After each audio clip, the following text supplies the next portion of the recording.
Muy bien, gloria a Dios. Vamos a orar al Señor por la palabra, amén. Vamos a orar. Señor, te damos gracias en esta tarde una vez más por la bendición de estar juntos. Gracias por permitirnos congregarnos. Gracias por permitirnos tener este lugar, Señor, este espacio. Te damos gracias, Señor, no solamente por nosotros, sino por nuestros hermanos en diferentes lugares de la ciudad, del estado, del país, Señor, del mundo, que se están congregando para adorar tu nombre, para reconocerte, para poder hablar de las grandezas de tu palabra, que nos ayudan cada día más y más, Señor, a hacer tu voluntad y a ser más como tú quieres que seamos, Señor. Gracias por tu preciosa palabra. Señor, te pedimos que prepares nuestro corazón, que esté listo para recibir esa semilla de tu palabra y que sea una semilla, Señor, que fructifique, Señor, que dé mucho fruto. En el nombre de Jesús. Y todos decimos, amén. Gloria a Dios, amén. Muy bien, bueno, dos comentarios rápidamente o como avisos, antes de que sigamos con la predicación. El primero tiene que ver con lo de la oración. Como ustedes se han dado cuenta, bueno, desde un inicio la iglesia ha tratado de hacer un esfuerzo porque la oración sea algo relevante dentro de la iglesia. Realmente es algo que nosotros anhelamos, que podamos ser una iglesia que ora. Y creo que ha notado que en las reuniones en estas últimas 3 semanas, después del tiempo de alabanza y adoración, estamos orando por cosas en específico. Entonces yo les quiero pedir que cada que entremos a este momento, entremos con esa actitud de oración, es decir, que estemos orando por cada cosa en particular de la que vamos a estar orando. Vamos a estar orando de esta manera. Un domingo estaremos orando por las familias de la iglesia, es decir, vamos a empezar de dentro hacia afuera, ¿ok? Entonces vamos a orar por las familias de la iglesia. Esto incluye a los matrimonios, a los papás, a las mamás, a los hijos, por toda la comunión que debe de haber conforme la escritura dentro de los hogares. Y vamos a estar orando por eso un domingo, amén. Y después el siguiente domingo estaremos orando por los ministerios de la iglesia, por todo aquello que el Señor nos permite trabajar dentro de la iglesia, servirle de alguna manera u otra. Enseguida, el tercer domingo, como fue hoy, estaremos orando por la ciudad. Entonces también, si ustedes tienen alguna petición por la ciudad, alguna cosa que sepan, háganlo saber para orar por la ciudad en ese respecto. ¿Qué les parece? Porque hay muchas situaciones que se van dando, pero es importante que lo hagamos con conciencia. El cuarto domingo estaremos orando por nuestro gobierno en la nación, por la nación en este caso, ¿okay? Por nuestro presidente, por los gobernadores, por los presidentes municipales, por los diputados, senadores, por toda persona en eminencia, que es lo que nos pide la Escritura, que oremos por ellos, sin ninguna afinidad partidaria política, amén. El Señor nos dice que oremos por nuestros gobernantes, y así de sencillo debe de ser. ¿Por qué le digo esto? Porque si yo quisiera que entráramos con esa conciencia, es decir, que no pasemos ese tiempo de oración así como, pues es lo que sigue, ¿verdad? Amén. O sea, es lo que sigue, ya cantamos un ratito al Señor, entonces ahora lo que sigue es, pues la oración, a ver ahora por qué va a empezar a orar Memo. No, yo quiero que eso esté muy claro. De hecho, les voy a pedir a los hermanos de audio y video que cada domingo, conforme a esto que les estoy pidiendo, se pueda poner los temas de oración. ¿Está de acuerdo? Para que oremos con conciencia sobre eso. Es muy importante que como iglesia seamos una iglesia de oración. Amén. Muy bien. Eso es una de las cosas que les quería comentar referente a la oración. Y la otra también de manera muy rápida es, estamos tratando de recabar un directorio de la iglesia. Yo creo que algunos de ustedes ya les han pedido sus datos. Una de las cosas por las que quisiéramos, aparte de poder tener el contacto con todos, es para podernos ayudar en situaciones complicadas. De repente, hermanos, ha sucedido que alguno de nuestros hermanos está en una situación de enfermedad, en alguna situación donde ocupa ayuda, y a veces son hermanos o hermanas que hasta están solos. En ese directorio nosotros nos gustaría también recabar un número de contacto en caso de urgencias, porque a veces nos quedamos con las manos atadas de que no sabemos a quién contactar. Y la idea aquí es que como iglesia en Cristo, pues podamos apoyarnos, amén, que podamos saber que si alguien está pasando por un problema, por una situación complicada, pues podamos de alguna manera bendecirle o apoyarle. Ya nos pasó con una hermana que amamos mucho en el Señor, no teníamos algunos teléfonos y se nos complicó un poquito contactar más a fondo, ¿verdad? Y poder apoyar, pero ese es parte del motivo. Entonces, en siguientes días vamos a pedirles una vez más que puedan por favor proporcionarnos su nombre, ¿verdad? Se nos puedan proporcionar un número también de contacto en caso de urgencias, toda la información que se les pueda pedir, porque queremos estar más en contacto, amén. Es muy importante que podamos tener esa comunión, como lo dice el nombre de esta congregación, ¿verdad? Que es coinonía, que tengamos esa armonía, amén. Muy bien, vamos a la palabra del Señor. Vamos a estar estudiando el día de hoy, 1 Corintios, capítulo 11, versículos del 17 al 34, donde se va a enfocar de manera más general hacia el tema de la cena del Señor. Recordemos que estamos hablando de esta serie, de esta iglesia de los Corintios, que era una iglesia conflictiva, que tenía muchos problemas, a pesar de ser una iglesia que conocían el Evangelio y que tenían los dones y talentos que el Señor les había dado para servirle. Eran una iglesia conflictiva, con muchos problemas, con muchos pecados, con mucho desorden, tal y cual también existe en la actualidad en muchas iglesias que somos parte del cuerpo del Señor.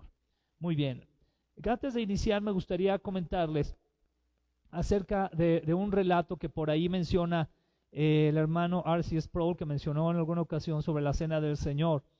Y él dice que en una ocasión, dando una clase en el seminario sobre la cena del Señor, un estudiante hizo el siguiente comentario, le dijo, bueno, ¿por qué tanto misticismo, tanta seriedad en esta cuestión de la cena del Señor? ¿Que no podemos hacerla nada más simplemente con sándwiches y Coca-Cola? Y dice que cuando él escuchó eso, él dice, el hermano R.C. Sproul, que le molestó. Dice que se molestó, ¿verdad? Y que se quedó así como, ¿cómo puede ser que esté diciendo eso? ¿Cómo puede ser que esté comentando que con sándwiches y con Coca-Cola se va a hacer la cena del Señor? Y él lo que enseguida le comentó a tal persona o le comentó a la clase fue que precisamente no podemos hacer de algo tan especial, algo tan monótono como un sándwich y una Coca-Cola, ¿verdad? Que nos la tomamos siempre, ¿verdad? Y los sándwiches en donde quiera también. Pero entonces de aquí podemos ver algunas cosas. La cena del Señor es algo precioso y santo. Nosotros como creyentes debemos empezar a tener o siempre tener esa conciencia de que la cena del Señor es algo muy precioso y es algo santo. Es decir, es algo único, es algo especial y apartado para Dios. Aquí tenemos que preguntarnos entonces, ¿qué lo hace tan especial? ¿Qué hace tan especial a la cena del Señor? ¿Qué hace tan especial una pieza de pan y una copa de vino que se consagra en ese momento para la cena del Señor? ¿Por qué hacer de algo ordinario algo extraordinario? Porque aquí podríamos pensar también que el hecho de comer, el hecho de un pan o el hecho de una copa de vino podría ser algo ordinario, pero ¿qué lo hace tan extraordinario? ¿Qué lo hace ser algo tan especial? Y entonces dentro de eso también el hermano R.C. Sproul mencionaba lo siguiente: no es el valor intrínseco de los objetos que hace que algo sea sagrado y santo, es el toque de Dios sobre eso. Cuando Jesús toca algo que es ordinario, eso se vuelve extraordinario. El Señor a nosotros por su gracia nos ha tocado, amén. Su gracia nos ha alcanzado, nos ha hecho de su familia, nos ha hecho parte de la familia de Dios, nos ha adoptado, nos ha redimido. La realidad, hermanos, es que nos ha hecho algo extraordinario. Y dentro de las cosas que podemos hacer extraordinarias para poder agradecerle, es precisamente este tiempo tan precioso que Él nos da dentro de la cena del Señor. Y esa fue la respuesta que R.C. Sproul le dio a este joven, ¿verdad? Le dio a entender es que esto fue algo que el Señor Jesús estableció, y por el hecho de haber sido establecido por el Señor Jesús, se vuelve algo extraordinario y único. Tristemente, aún en nuestros días, a veces ya hacemos algo monótono en relación a la cena del Señor, ¿no? Y lo hacemos como para cumplir con un aspecto litúrgico o con un aspecto de tradición, cuando va más allá de eso. Es en ese contexto que Pablo dice lo siguiente. En el versículo 17 dice así: hay algo de lo que no puedo felicitarlos, y son las reuniones que ustedes tienen en vez de serles de ayuda, los perjudican. Desde aquí empieza con un aspecto muy serio, porque les da a entender aquí a los corintios que la reunión que estaban teniendo, la reunión de comunión que tenían para adorar al Señor, para aprender de la palabra, en vez de beneficiarles, les perjudicaba. ¿Sabe que eso sigue pasando en la actualidad? Hay hermanos que incluso les cuesta trabajo ir a la iglesia porque van a tener que ver a tal hermano o a tal hermana. Qué triste que podamos estar en ese tipo de actitudes. Y aquí Pablo les dice eso. Hay algo de lo que no puedo felicitarlos. Y son las reuniones que ustedes tienen, en vez de serles de ayuda, los perjudican. Versículo 18. Para empezar, y ahí comienza con una de las situaciones. Para empezar, me han dicho que cuando ustedes se reúnen como iglesia, no se llevan ¿cómo? No se llevan bien. ¿Les suena familiar? De repente hay grupos en la iglesia que no se llevan bien por alguna u otra cosa. Y aquí nosotros debemos de pensar si ese era el anhelo de Dios, si ese era el anhelo del corazón del Señor, este tipo de sentimientos. Sin embargo, vamos a ver qué más dice. Dice, sino que se dividen en grupos y se pelean entre sí. Bueno, este es un pleito que se ha venido dando también desde hace ya muchos siglos, en esta división que hay tan marcada en la iglesia cristiana. Hoy yo veía, por ejemplo, por ahí una imagen del censo de INEGI, donde marcaba de la siguiente manera. Hubiera estado bien que lo pusiera, pero eso lo vi apenas hoy, justo hoy. Ponía de la siguiente manera, creo que algo así, 5.2% de personas son evangélicas. Y luego decía 1.6% pentecostales. Y luego decía 2 y algo protestantes. Y por ahí alguien puso, bueno, ¿qué se supone que somos lo mismo? Y así nos ven. Y esta es fíjese, es una situación del gobierno, ¿verdad? Es una estadística del gobierno. Así nos ven, divididos. En alguna ocasión recuerdo muy bien que en un tiempo en que el pastor Daniel Zárate fue el presidente de la Alianza de Pastores en el Estado, recuerdo que en una ocasión personas del gobierno se acercaron con él, ¿verdad? Y le dijeron, oye, es que mira, queremos platicar contigo porque pues queremos tener más contacto con ustedes, pero mira, es que ahí te va, la verdad es que nosotros, por ejemplo, cuando nos acercamos a la Iglesia Católica, pues vamos con el obispo tal porque sabemos que él los representa, pero cuando nos queremos acercar con ustedes, pues no sabemos a quién ir. Porque vamos con uno y nos habla mal del otro, y el otro nos habla mal de aquel, y aquel nos habla, y entonces, pues, dinos con quién nos dirigimos. Y en ese tiempo recuerdo que se hizo un esfuerzo muy precioso porque existiera una unidad, y realmente Dios le dio esa habilidad en ese momento al pastor Daniel para poder tener una unidad muy preciosa en la alianza pastoral de ese tiempo. Lo recuerdo muy bien porque Dios permitió hacer muchas cosas que fueron de gran bendición al Estado, a la ciudad. Pero ¿qué es lo que sucede? Que a veces hay división entre nosotros. Y eso es algo que aquí Pablo menciona que no puede felicitarnos acerca de eso, ¿verdad? Es decir, Pablo no va a decir, qué bien, qué bueno que se dividieron, porque sí, pues es que no, oye, ¿qué te pasa? Los que están diciendo esto, los que están diciendo aquello. No, qué bueno que están divididos. Que estos mira cómo se visten exagerados, y estos mira cómo se visten enseñando todo. Entonces están así, ¿no? Están así divididos de esa manera. Pero también vamos a ver qué es lo que dice enseguida. Dice, y se pelean entre sí. Yo creo que en esto, dice, hay algo de verdad, ¿ok? Hay algo de verdad en esto, en cuestión de la problemática de esa división. El versículo 19 dice, en realidad, todo esto tiene que pasar para que se vea quiénes son los verdaderos seguidores de Cristo. Y eso también es cierto, que va a haber un momento en el que dentro de estas divisiones se lleguen a dar, porque sí se lleguen a dar algunos movimientos que se salgan de la centralidad de la Escritura que está en el Evangelio, que es Cristo Jesús, Dios mismo bajando a la tierra para redimirnos y salvarnos de nuestro pecado. Y aquí hay algunas palabras importantes que tenemos que analizar. La primera que encontramos que está relacionada a la división es la palabra scisma, que quiere decir una división en partidos, o también de ahí viene la palabra cisma. Cisma, una división que se da entre partidos. Otra palabra también importante que debemos de tomar en cuenta aquí es la relacionada a quiénes son los verdaderos seguidores de Cristo. ¿Cuál es la palabra que se utiliza ahí en el griego, y es la palabra dókimos, que quiere decir probado, aprobado después de examen y juicio. Atención aquí con esto, porque a veces el énfasis que se le ha dado demasiado a esta parte, que dice en realidad todo esto tiene que pasar para que se vea quiénes son los verdaderos seguidores de Cristo, está en el hecho de qué es lo que crees. Pero aquí habla acerca de una prueba de examen. ¿Está de acuerdo? ¿Y en qué está probando aquí Pablo? ¿De qué está hablando? De tu actitud en la división, de tu actitud peleonera entre los cristianos. Bueno, la actitud que tengas también podría ser muy bien una aplicación aquí. ¿Qué actitud tú tienes hacia la iglesia? Y en cuanto a eso, si eres aprobado o no eres aprobado. ¿Qué tanto amas al cuerpo de Cristo? ¿Qué tanto amas a la iglesia?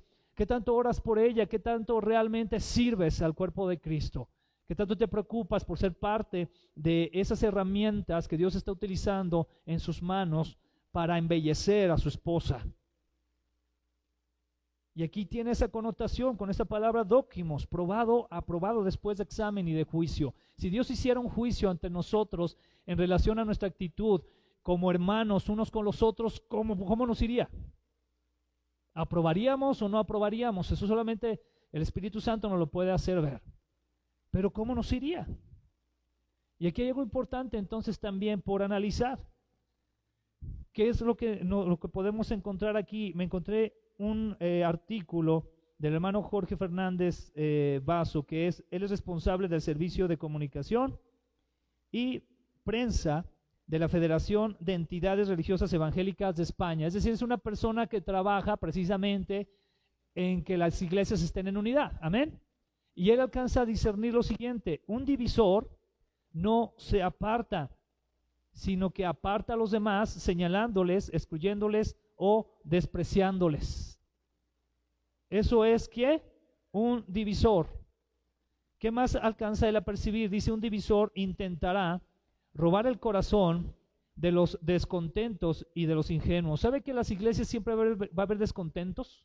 Va a haber gente descontenta. Y el divisor lo que va a hacer es tratar de robar ese corazón, porque los va a ver como un posible, ¿cómo se dice? Una víctima, ¿no? O sea, como también está descontenta, pues por ahí puedo ir. Un divisor no va de frente ni es constructivo, sino que conspira buscando derribar y destruir, a diferencia de alguien que pudiera aportar. Dice, un divisor no busca fortalecer la iglesia u organización a la que critica, sino debilitarla y dominarla. Interesante, ¿no? Querer dominar algo que es de Cristo, que no es de uno. Dice enseguida, un divisor no discute ni debate, solo manda, exige o presiona. Un divisor puede mentir y calumniar con descaro con tal de alcanzar sus fines. Y bueno, con todo esto, ¿qué es lo que quiero decir? Que muy probablemente la iglesia allí de 1 Corintios o los Corintios estaba pasando situaciones así. Había gente con este perfil, gente que lo que buscaba era realmente dividir, nada más, sin realmente tener amor por el Evangelio. ¿Qué es lo que encontramos al respecto en Efesios capítulo 4, versículos del 1 al 3? Se los voy a leer. Efesios 4, del 1 al 3. Dice así: yo que estoy preso por servir al Señor Jesús, les ruego que vivan como deben vivir, que vivan como deben vivir quienes, como ustedes, han sido llamados a formar parte del pueblo de Dios. Y enseguida viene lo importante. ¿Está listo, hermano? ¿Usted quiere tener una actitud de bendición dentro de su congregación? Dice, sean humildes, amables y pacientes. ¿Cuántos saben que esto se requiere dentro de para realmente ser de bendición dentro de una iglesia? Qué importante es. Qué importante es ser humilde, hermano. Recordar que somos redimidos todos por la sangre del Señor Jesucristo, que todos somos salvos por lo que Cristo hizo. Amables, pacientes. Y enseguida dice, y bríndense apoyo por amor los unos a los otros. Hagan todo lo posible por vivir en paz, es decir, esfuérzate todo lo que puedas por vivir en paz. Va a haber una situación que a lo mejor te quiere sacar de casillas dentro de la iglesia, que a lo mejor te cuesta trabajo llevar dentro de tu dinámica de la iglesia, pero aquí dice, hagan todo lo posible por vivir en paz. Antes de caer en un conflicto, hermano, ponte a pensar en esto. ¿Ya hice todo lo posible por estar en paz con mis hermanos? Antes de caer en ese conflicto. Dice, para que no pierdan la unidad que el Espíritu les dio. Aquí hay dos enseñanzas importantes.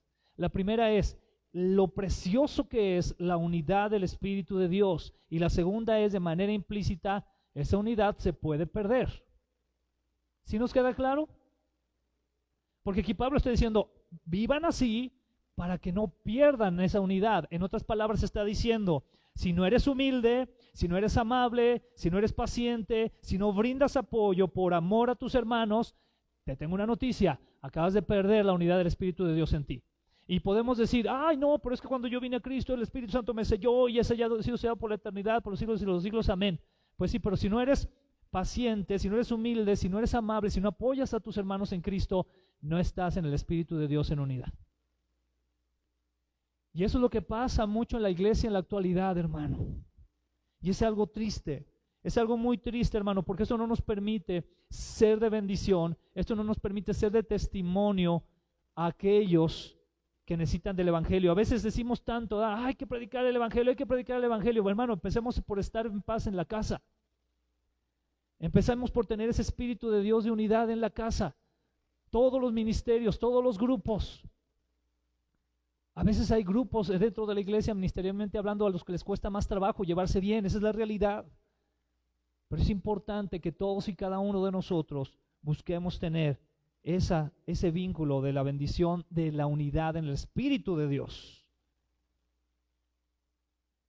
Entonces aquí, a partir de esto, yo me imagino a un Pablo con esta cara. ¿Por qué? Porque fíjense lo que va a decir enseguida, versículos 20, 21. Dice, según entiendo, cuando ustedes se reúnen, cada uno se apura a comer su propia comida y no espera a los demás. Aquí ya se empieza a enfocar más directamente en el ejemplo de la cena del Señor, ¿ok? Así resulta que algunos se quedan con hambre, mientras que otros se emborrachan. Y eso ya no es participar de la cena del Señor. Más bien, eso es una falta de respeto a la iglesia de Dios y es poner en vergüenza a los pobres. Si lo que quieren es comer y emborracharse, mejor quédense en sus casas. ¿O esperan acaso que los felicite? Pues no hay razón para felicitarlos. Por eso les comento que estaba así Pablo seguramente, ¿verdad? Con esa actitud. ¿Por qué? Porque realmente la situación que se estaba dando aquí era una situación donde a Pablo le preocupaba mucho la actitud que tenían los creyentes. Y vamos a ver qué es lo que pasaba históricamente en la cena del Señor con los corintios. Dice lo siguiente, existía una notada división entre quienes. Primero, entre su falsa lealtad a predicadores particulares, es decir, los que le iban a Apolos y los que le iban a Pablo. ¿Se acuerda de eso? Entonces, no, con ese no te sientes porque no escucha tal predicación o no ha ido a tal seminario, ¿verdad? No sabe. Y había división. Cuidado con eso. Porque la cena del Señor se iba a enfocar a recordar a aquel de quien realmente se trata, a Cristo.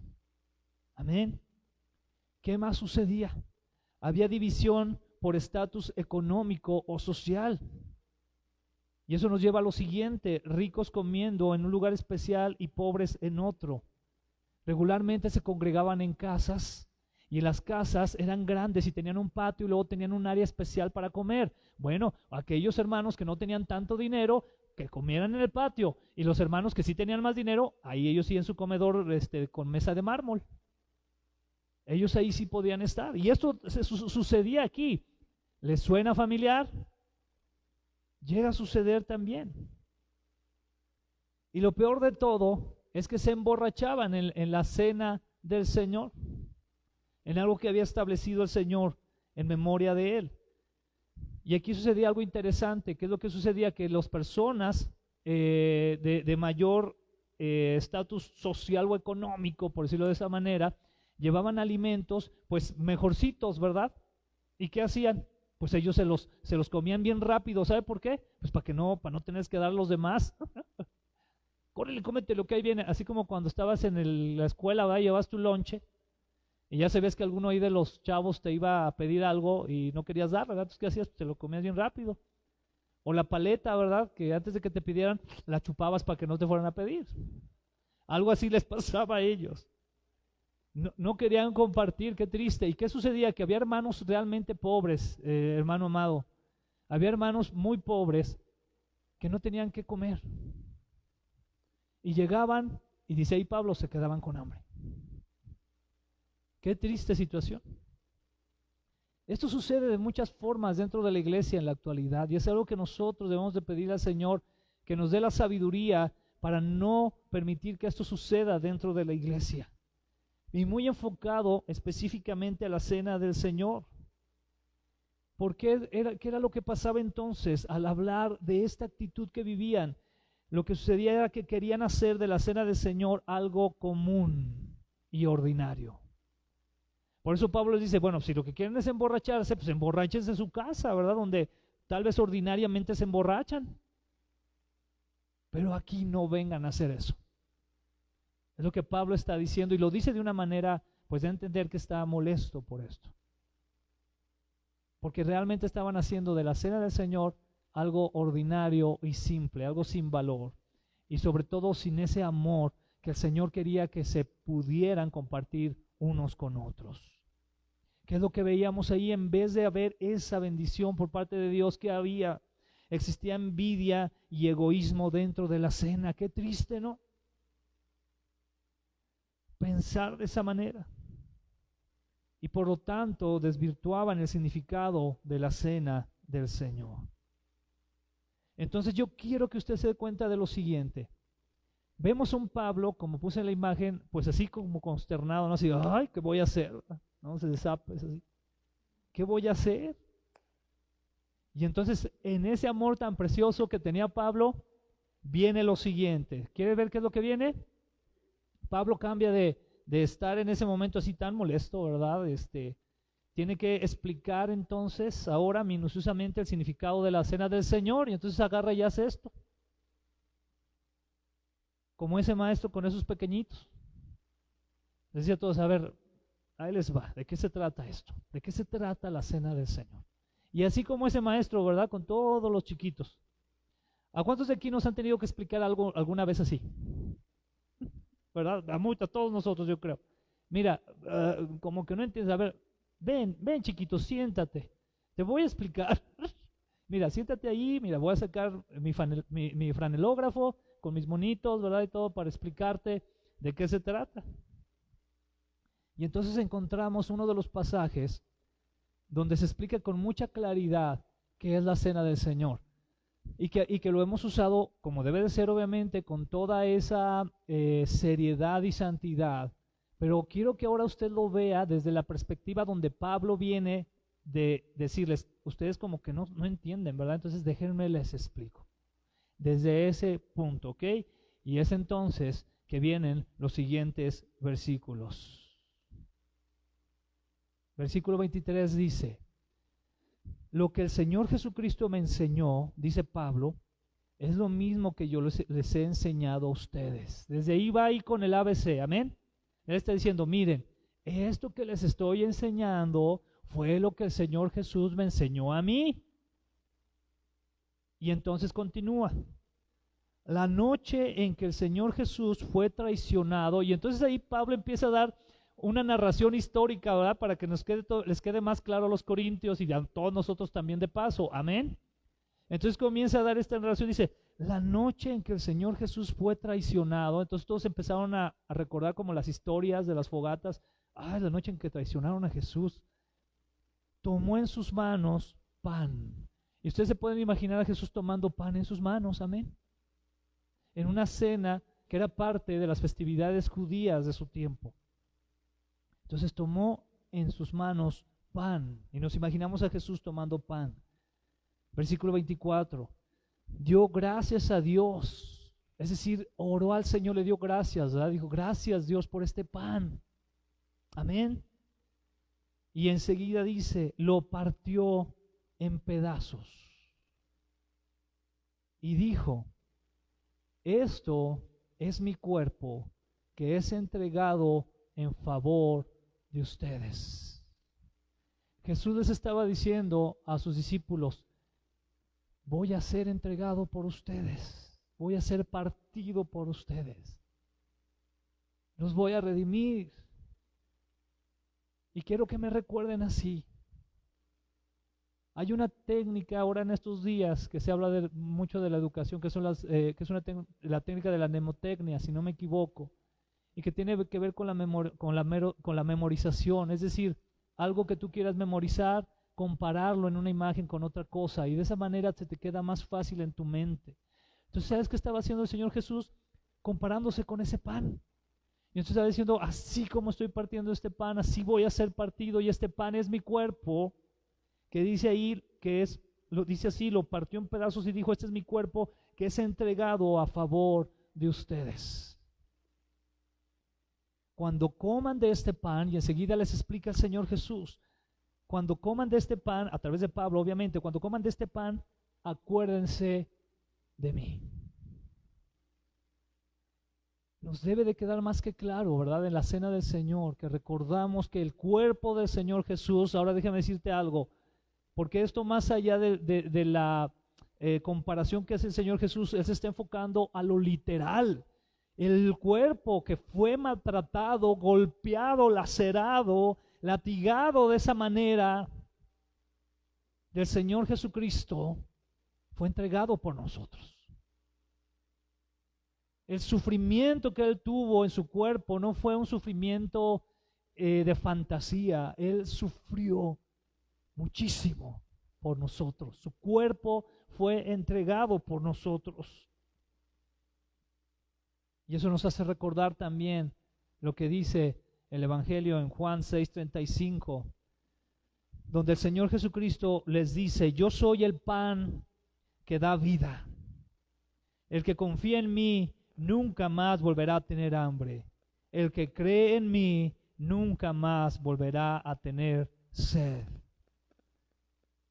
Es ese pan que nos trae vida. Y entonces Pablo les quiere hacer entender ahí en los Corintios, a ver, cuando nosotros nos sentamos a la mesa, a la cena del Señor, lo que estábamos haciendo es recordar que el cuerpo del Señor Jesucristo fue partido, que el cuerpo del Señor Jesucristo fue golpeado, fue lacerado, fue maltratado. Dice el profeta que no tenía forma cuando estaba en la cruz.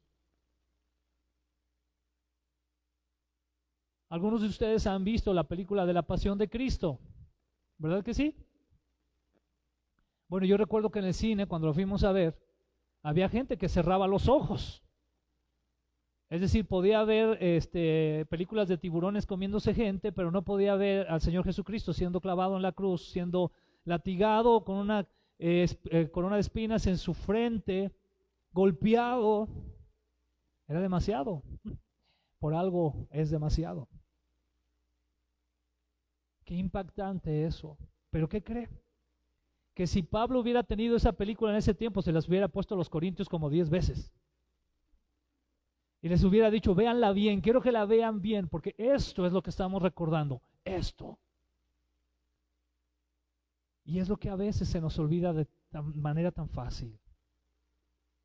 Y entonces el Señor les explica ahí, Pablo les explica a los corintios cuál es el significado del pan.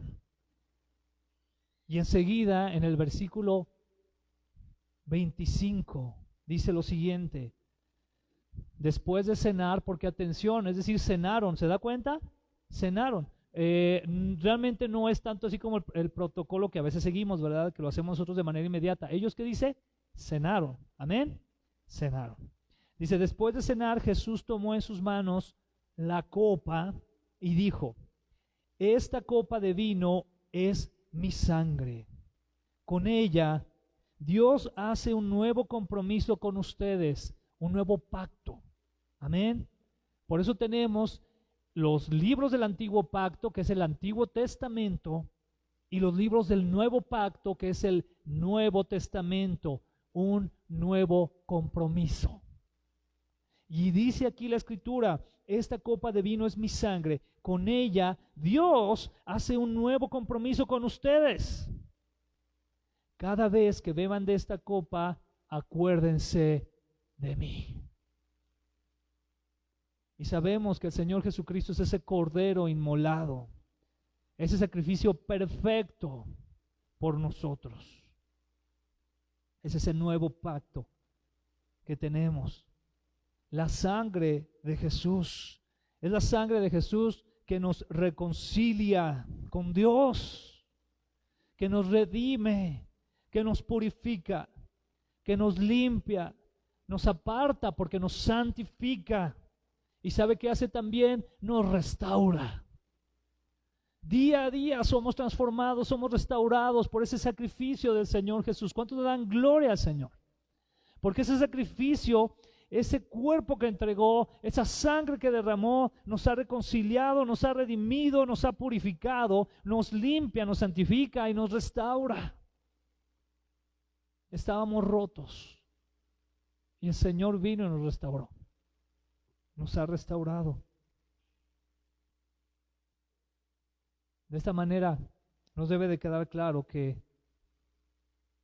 en la cena del Señor estamos recordando el cuerpo del Señor Jesús entregado por nosotros para nuestro favor. Fue el cuerpo de Jesús entregado por nosotros por nuestro favor. Él pagó el precio que nosotros teníamos que pagar. ¿Qué más nos dice? La sangre del Señor Jesús derramada por nosotros para un nuevo pacto. La sangre del Señor. También nos habla de que el Señor entregó su cuerpo y entregó su sangre entonces por nosotros, su cuerpo y su sangre. Y aquí hay algo muy importante, que es a lo que vamos en el siguiente punto. Recordamos su muerte, el castigo que llevó por nosotros, el sufrimiento que llevó. Nosotros como creyentes podemos recordar y gozarnos y alegrarnos en que el Señor Jesucristo resucitó, amén. Y eso debería ser una fiestotota, hermano. Eso debería ser una fiesta tremenda, alegrarnos de una manera tremenda, que el Señor resucitó. Pero aquí le va lo siguiente, hermano, porque esto le da más solemnidad a este momento. Cuando tomamos la cena del Señor, lo que recordamos es su muerte. Gloria a Dios que podemos enfocarnos a que Él resucitó, amén. Pero antes de resucitar, Él murió. Él murió.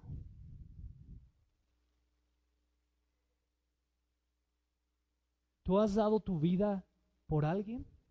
Claro que no, ¿verdad?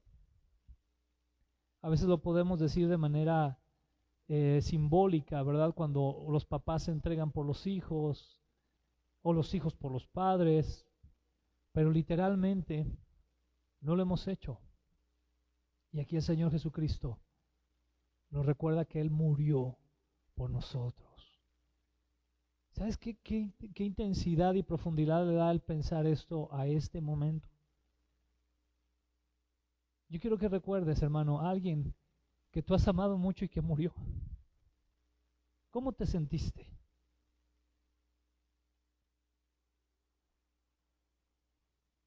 Así debemos recordar que Jesús murió por nosotros. Y que pasó momentos terribles antes de su muerte, porque llegó a sentirse abandonado por el mismo Padre. No nos podemos imaginar eso. Cuando Él clama, Señor, ¿por qué me has abandonado?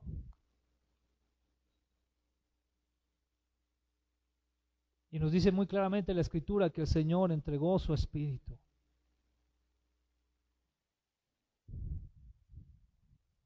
De esta manera, le recordamos en unidad, en comunidad y en iglesia. ¿Te fijas por qué es tan importante que para Pablo empezar diciéndoles a los corintios, están ustedes divididos?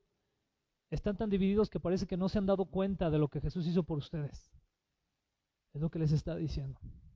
Porque tienen una cena donde supuestamente lo hacen en memoria del Señor, pero sus corazones están muy lejos de eso. Y nos dice la Escritura en el libro de Isaías, en el capítulo 53 de los versículos 5 al 8 así. Pero Él, el Señor Jesucristo, fue herido por nuestras rebeliones, fue golpeado por nuestras maldades. Él sufrió en nuestro lugar. Y gracias a sus heridas recibimos la paz y fuimos sanados. Todos andábamos perdidos como suelen andar las ovejas. Cada uno hacía lo que bien le parecía. Pero Dios hizo recaer en su fiel servidor, en el Señor Jesucristo, el castigo que nosotros merecíamos.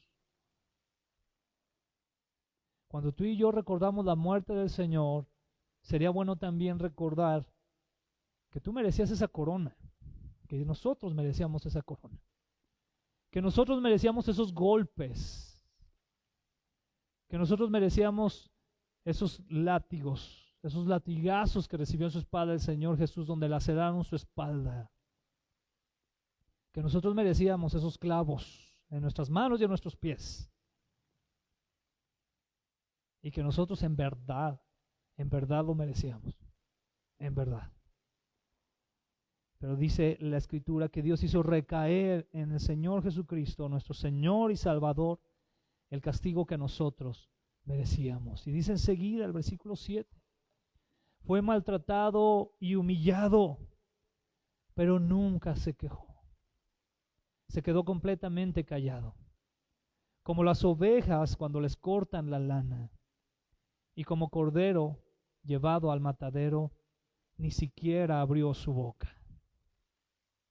Cuando lo arrestaron, no lo trataron con justicia, nadie lo defendió, ni se preocupó por él. Dentro de todo esto que vemos en la Escritura, el sufrimiento del Señor Jesucristo. Y entonces, cuando tenemos la cena del Señor, recordamos esto. Lo que Jesús hizo por ti y lo que Jesús hizo por mí.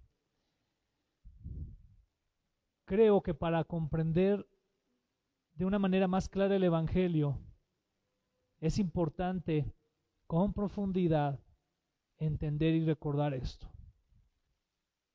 Entender lo que Cristo hizo por ti y lo que hizo por mí.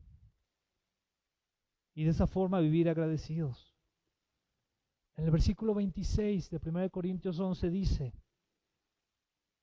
después de que Pablo les explica todo con mucha claridad, ¿se da cuenta, hermano, cómo Pablo lo explicó con mucha claridad? ¿Cómo les dice, miren, así está, así estuvo la cosa, pasó así, luego asá, y luego asá? Y yo creo que los corintios muchos estaban como que, wow, ¿no? Por obra del Espíritu Santo abriendo sus ojos. Y dice el versículo 26, después de esa explicación, así que cada vez que ustedes comen de ese pan o beben de esa copa, anuncian la muerte del Señor Jesús hasta el día en que Él vuelva. Estamos recordando su muerte, estamos anunciando que el Señor Jesús murió por nosotros. Eso es lo que hacemos, anunciando la muerte del Señor, recordando su cuerpo y sangre entregados por nosotros, y lo hacemos, ¿cómo, hermano? En comunidad. Porque esto no lo dijo el Señor, y ustedes en su casa, cada uno encierre en su habitación, y entonces así agarre el pan y tome de la copa y beba. No lo dijo así, ¿verdad? Como con la oración. ¿Qué dijo el Señor? O sea, entre todos. Eso es lo precioso de la reunión en la comida. Debería de ser, ¿verdad? Nomás que ahora no se han invadido los celulares.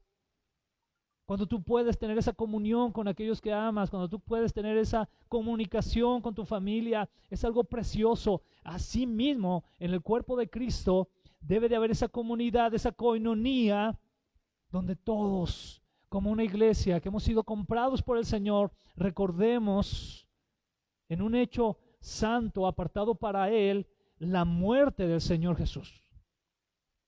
Eso es lo que Él nos pide que nosotros podamos hacer. Lo hacemos en comunidad, como un solo cuerpo.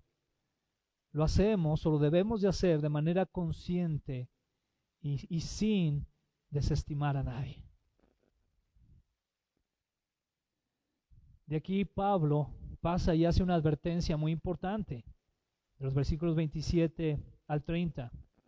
Por eso, dice así Pablo, es decir, si no estamos conscientes de esto, por eso si una persona come del pan o bebe de la copa del Señor Jesucristo sin darle la debida importancia, amén, peca contra el cuerpo y la sangre de Jesucristo. Versículo 28. Por lo tanto, antes de comer del pan y beber de la copa, cada uno debe preguntarse si está actuando bien o mal.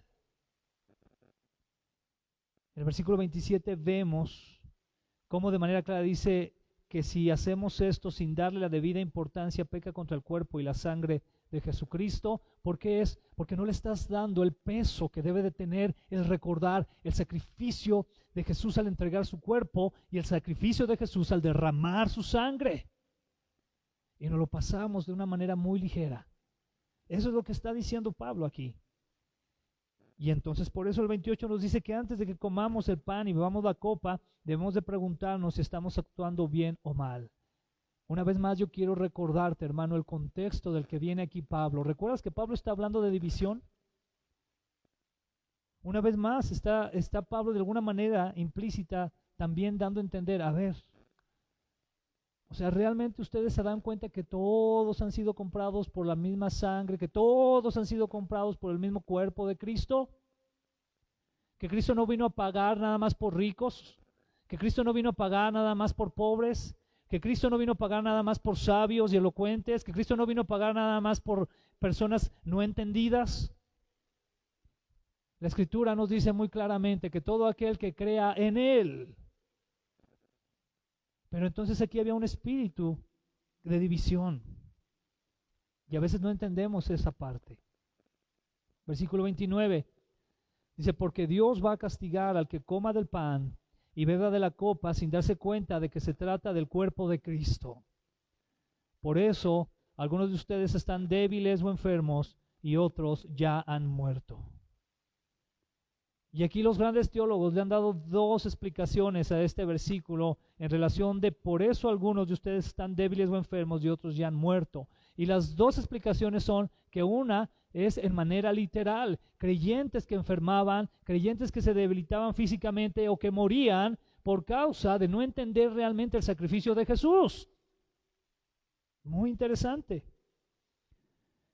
Pero también hay otra explicación teológica al respecto de esto, y ya está, yo creo que es muy aplicable en nuestros días, porque yo creo que hoy en día vivimos una gracia tremenda por parte de Dios, siempre ha estado, pero de verdad, yo al ver cómo estamos a veces como iglesia, como cuerpo de Cristo me refiero, de verdad lo que más me resalta es la gracia de Dios, porque somos cristianos chiqueados, ¿verdad? Cristianos quejosos, cristianos que no queremos dar más al Señor, flojos, etcétera, etcétera. Pero está la gracia de Dios. Sin embargo, mucho de ese pensamiento cristiano está de esa manera porque no ha comprendido el tremendo sacrificio del Señor Jesucristo y mucho menos va a darle la importancia necesaria a la hora de la cena del Señor. ¿Y sabe qué es lo que sucede entonces? Y aquí viene la otra explicación. Esto puede tener también una explicación espiritual, una aplicación espiritual. ¿Sabe que hay muchos débiles y enfermos y muertos espirituales aún dentro de la iglesia? Porque no han comprendido lo que el Señor Jesús ha hecho por ellos. Y siguen en sus pesares, y siguen en sus aflicciones, y siguen en su mundo, en su egoísmo. Siguen en ese momento. ¿Y sabes qué pasa con sus vidas espirituales? Son débiles, están enfermos, están muertos, o sea, están así como que, mete la palabra por aquí y me sale por allá, qué padre. Sí. No entra a su corazón, no se hace carne en su corazón. Podemos ver aquí esa importancia de recordar y reconocer lo que Cristo ha hecho por nosotros, hermano, porque entonces, si no alcanzamos a reconocer con esa profundidad y con esa claridad, difícilmente podríamos llamarnos cristianos. O tal vez, voy a decir algo más fuerte, simplemente tales personas no lo sean. y son simpatizantes nada más. O vienen porque tienen que venir, o están ahí porque pues no les queda de otra. Y es ahí donde vemos entonces lo siguiente. La cena del Señor es sin duda muy importante porque, hermano, de vez en vez necesitamos recordar lo que Cristo hizo por nosotros. Se nos olvida. Requiere de darle la importancia de vida. Y en ese momento es necesario cuestionarnos sobre nuestro actuar. ¿De qué manera?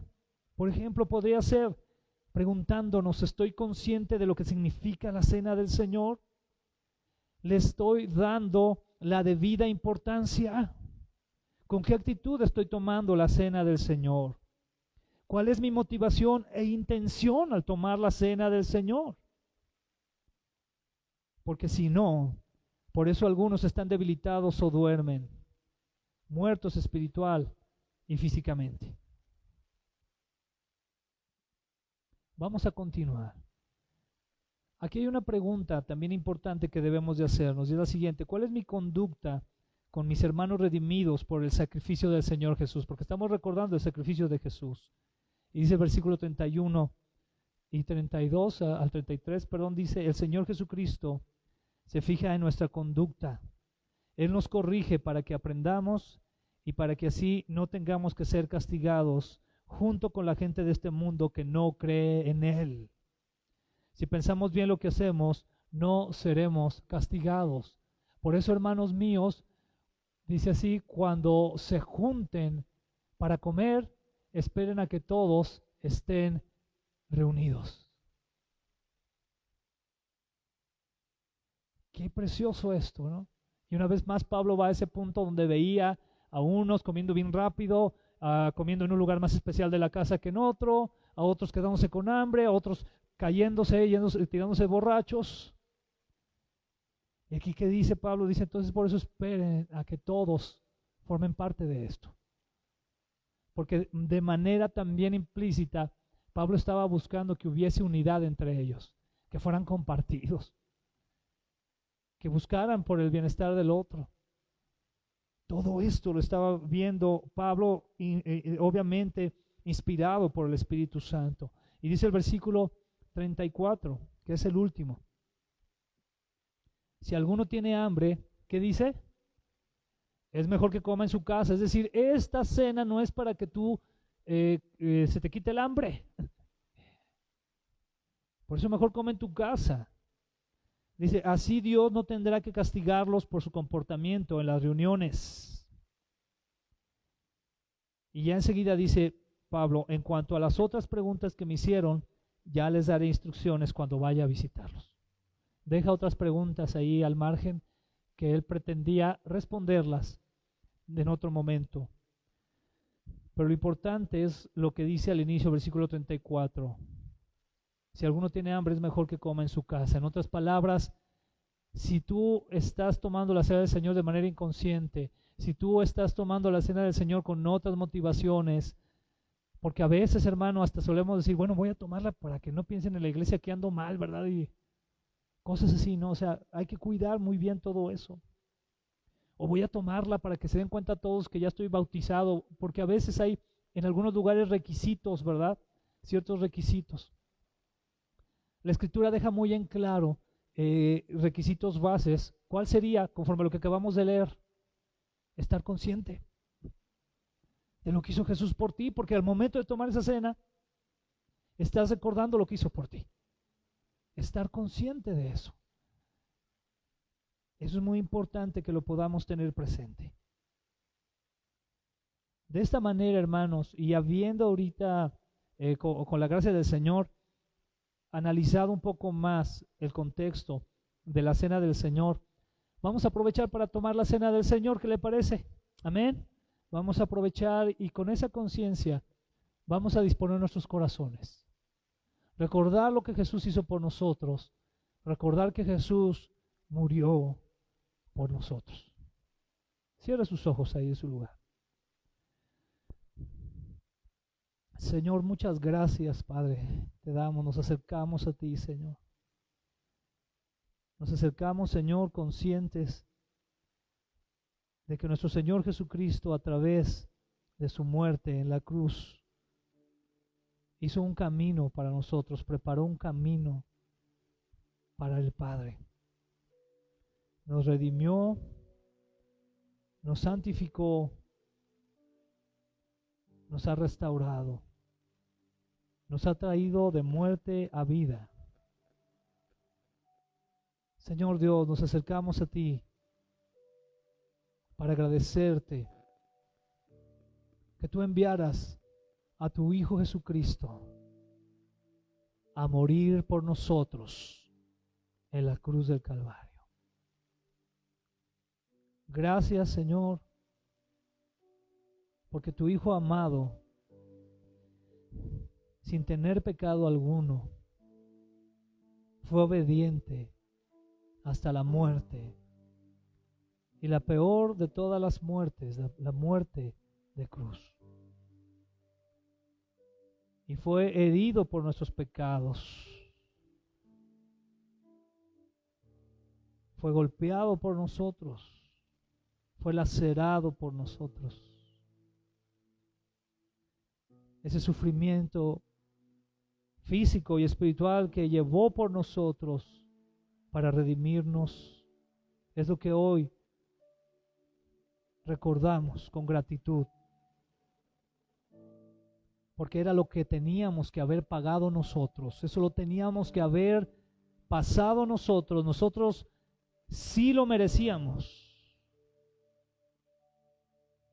pero Él pagó por nosotros y tomó nuestro lugar. Gracias, Dios. Comience a darle gracias a Dios. Comience a darle gracias a Dios por lo que Él ha hecho por cada uno de nosotros, por su iglesia, nos redimió. Dice la Escritura que nos ha puesto nombre, que nos ha hecho sus hijos, nos ha adoptado. Podemos decirle papá por medio del sacrificio de Jesús. Es mucho lo que el Señor ha hecho por nosotros. Dele gracias al Señor. Dele gracias por su cuerpo abatido, partido, molido por nosotros. Dele gracias por su sangre derramada en la cruz del Calvario por nosotros. Gracias, Señor. Gracias, Padre, porque has traído paz y has traído reconciliación para contigo por medio de nuestro Señor Jesucristo, tu Hijo amado. Gracias, Señor. Por favor, Señor, ayúdanos cada día a estar más conscientes de la muerte de Jesús, de ese precio tan alto como ningún otro que Él dio por nosotros.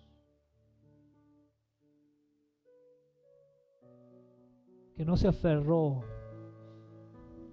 sino que vino y se hizo hombre y anduvo entre nosotros y vimos su gloria, gloria como del único Hijo de Dios, tan lleno de amor y de gracia, que sanó a los enfermos y liberó a los cautivos y dio vista al ciego y nos ayudó tanto, Señor, y moriste en la cruz por nosotros. Tú no lo merecías, Señor, y moriste en la cruz por nosotros. Gracias, Señor. Con eso ayúdanos también a recordar, Señor, que somos un cuerpo en Cristo. Ayúdanos a mantener el vínculo de la unidad de la fe. Ayúdanos a que tu espíritu de unidad reine, Señor, entre nosotros.